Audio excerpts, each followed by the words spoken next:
நம்ம எல்லாருக்கும் தெரியும், சில ஆசிரியர்கள் புத்தகங்களை எழுதுகிறார்கள்.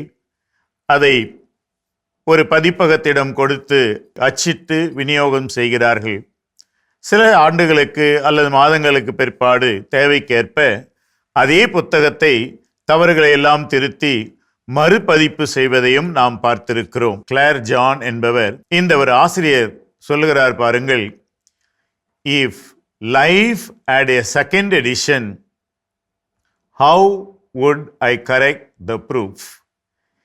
நான் என்னுடைய வாழ்வுக்கு ஒரு மறுபதிப்பு செய்ய முடியும் என்றால், இந்த முதல் வாழ்விலே எதையெல்லாம் நான் திருத்துவேன், எதை அடித்து விடுவேன், எதை சேர்ப்பேன், எதை மாற்றுவேன், ஒவ்வொரு நாளும் செய்கின்ற செயல்கள், பேச்சுக்கள், நடைமுறைகள், மற்றவரோடு பழகுதல் எல்லாத்திலுமே நம்மை முன்னேற்றிக்கொள்ள, திருத்திக் கொள்ள, மாற்றிக்கொள்ள நிறைய வாய்ப்புகள் இருக்கின்றது. எப்படியெல்லாம் நான் பிழை திருத்தம் செய்வேன் என்று யோசித்து பார்த்தோம் என்றால் கட்டாயமாக நம்முடைய வாழ்க்கையை நாம் முன்னேற்றுவோம்.